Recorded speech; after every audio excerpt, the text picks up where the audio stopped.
ဇလန်အစမှာတော့ဒုတိယကမ္ဘာစစ်အေးကာလမှာကမ္ဘာကြီးဟာဗိုင်းရပ်ပိုးတစ်မျိုးကြောင့်လူပေါင်းတန်း20လောက်သေကြေပျက်စီးခဲ့ကြတယ်။နောက်ပိုင်းမှာတော့အရှေ့အလယ်ပိုင်းကစပြီးတော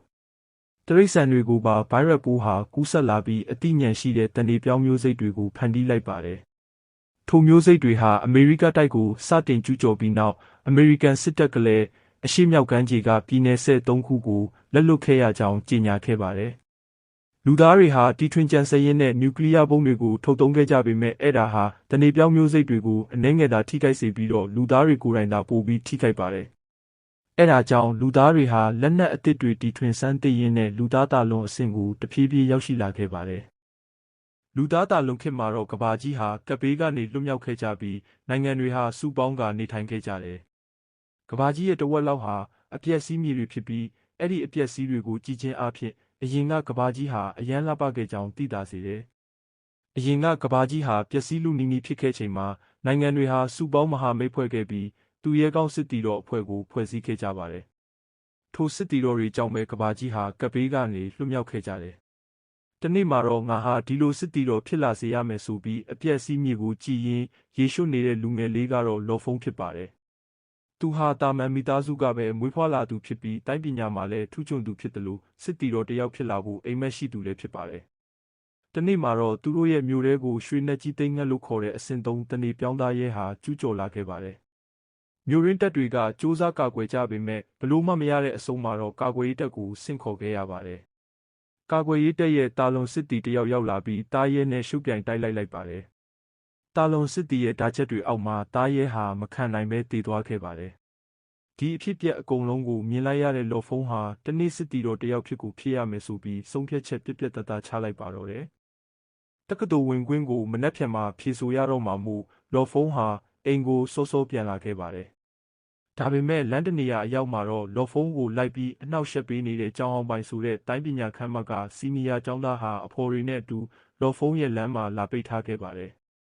ကျောင်းဟောင်းပိုင်ဆိုသူဟာဆွေကြီးမျိုးကြီးကလာသူဖြစ်ပြီးသူ့ရဲ့ဦးလေးဟာလည်းစစ်တီတော်တယောက်ဖြစ်ပါတယ်။သူတို့အဖွဲ့ဟာလော်ဖုံးကိုစတင်တိုက်ခိုက်ခဲ့ကြပါတယ်။ဒါပေမဲ့လော်ဖုံးကိုဘလို့မှနိုင်အောင်မတိုက်နိုင်ပါဘူး။လော်ဖုံးကပဲသူတို့အားလုံးကိုအမှောက်သိပ်လိုက်ပါတယ်။ဒီအဖြစ်ပြက်ကိုအဝေးတနေရာကနေကြည်ရှင်းတိုင်းခမ်းမရဲ့ဆရာတယောက်ဖြစ်တဲ့ကျန်းလူကြီးမင်းကမြင်လိုက်ပြီးလော်ဖုံးရဲ့တိုက်ရည်ခိုက်ရည်ကိုသဘောကျနေခဲ့ပါတယ်။လော်ဖုံးဟာအိမ်ကိုပြန်လာခဲ့ပြီးမိသားစုနဲ့အတူညစာစားခဲ့ကြတယ်။နောက်နေ့မှာတော့တက္ကသိုလ်ဝင်ခွင့်စာမှုပွဲဖြေဖို့ထွက်လာချိန်မှာကြောက်ဟောင်ပိုင်လွတ်ထားတဲ့လူတွေဟာလမ်းမှာတိုက်ခိုက်နှောက်ယှက်ကြပါတယ်။အဲ့လိုနဲ့စာမှုပွဲနောက်ကျပြီးတက္ကသိုလ်ဝန်ထမ်းစာမှုပွဲဟာလည်းကြားခဲ့ပါတယ်။ဒါပေမဲ့လော်ဖုံးအတွက်စစ်တီတော်ဖြစ်လာဖို့အခွင့်အရေးဟာရောက်ရှိလာခဲ့ပါတယ်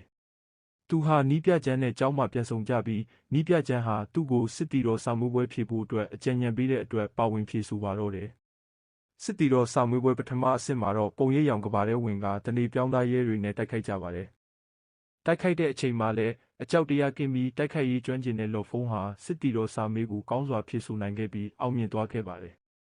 စာမေးပွဲဖြေပြီးအပြန်လမ်းမှာကြောက်ဟောင်ပိုင်နဲ့ထပ်မံတွေ့ဆုံတိုက်ခိုက်ခဲ့ကြပြီးနောက်ခံကြီးရဲ့ကြောက်ဟောင်ပိုင်ကြောင့်လော်ဖုံးဟာထောင်ထဲဝင်ခဲ့ရပါတယ်။ထောင်ထဲရောက်ပြန်တော့လဲကြောက်ဟောင်ပိုင်ရဲ့လူတွေနဲ့ထပ်မံတိုက်ခိုက်ရပြန်တယ်။သူ့ဆရာပြောဖူးတဲ့ဝိညာဉ်စွမ်းအားအကြောင်းကိုစူးစမ်းမိပြီးထောင်ထဲမှာပဲလေ့ကျင့်ကပါရမီကောင်းမွန်တာကြောင့်စစ်တီတော်တွေထဲမှာမှရှားပါတဲ့ဝိညာဉ်စွမ်းအားကိုရရှိခဲ့ပါတယ်။သူသဘောကျနေတဲ့ယူရှင်းဆိုတဲ့ကောင်မလေးဟာနောက်ခံကြီးမာပြီးချမ်းသာလှပလွန်းပါတယ်။ထိုကောင်မလေးဟာလည်းသူ့ကိုသဘောကျနေတာဖြစ်ပြီးထောင်ထဲကနေပြန်ထွက်နိုင်အောင်ကူညီပေးခဲ့ပါတယ်။တစ်ဖက်မှာလည်းကြောက်ဟောင်ပိုင်ဟာစစ်တီတော်ဖြစ်သူဦးလေးနဲ့ပေါင်းကလော်ဖုံးကိုအကောက်ကြံဖို့ကြံစီပါတော့တယ်။တနေ့မှာတော့လော်ဖုံးဟာဆရာနဲ့လေ့ကျင့်နေစုံမှာကြည်ရှမ်းတိုင်းခမ်းမကအစင်းမြင့်ဗိုလ်ချုပ်တယောက်ဟာသူ့တို့တိုင်းခမ်းမထဲဝင်ရန်လော်ဖုံးကိုလာရောက်ခေါ်ဆိုကြပါတယ်။မျိုးရိုးဗီဇဝိညုတ်စွမ်းရည်ဟာအလွန်ရှားပါပြီးစွမ်းအားကြီးတဲ့အတွက်နေစရာတိုက်ခန်းနဲ့ရွမ်ငွေတန်း200ထောက်ပံ့ကြေးပေးကသူတို့တိုင်းခမ်းမထဲဝင်ရန်ကမ်းလှမ်းကြပါတယ်။အိမ်ငတ်မိသားစုတွေကိုတတနာနာထားခြင်းနဲ့အိမ်မက်ရှိတဲ့လော်ဖုံးဟာကမ်းလှမ်းမှုကိုချက်ချင်းလက်ခံလိုက်ပါတယ်။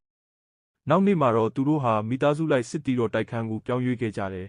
။နောက်နေ့မှာတော့လော်ဖုံးတို့အဖွဲ့ဟာကျန်းနံမြို့ပြင်ကတောထဲမှာလက်နက်တွေသွားယူရင်းပျောက်ဆုံးသွားတဲ့တပ်သားတွေကိုရှာဖွေဖို့အတွက်ဆေးလွတ်ချင်းခံခဲ့ရပါတယ်။ထိုမျိုးအနီးအနားမှာအစင်းနှိမ်တဏှေပြောင်းမျိုးစိတ်တွေပဲရှိပေမဲ့ကြောက်ဟောင်ပိုင်ရဲ့ဦးလေးဟာ လော်ဖုန်းတို့ကိုအကောက်ကြံဖို့အတွက်ဒီအဆင့်ရွှေရောင်ကြီးကန်းကိုလွှတ်ထားလိုက်တာကိုတော့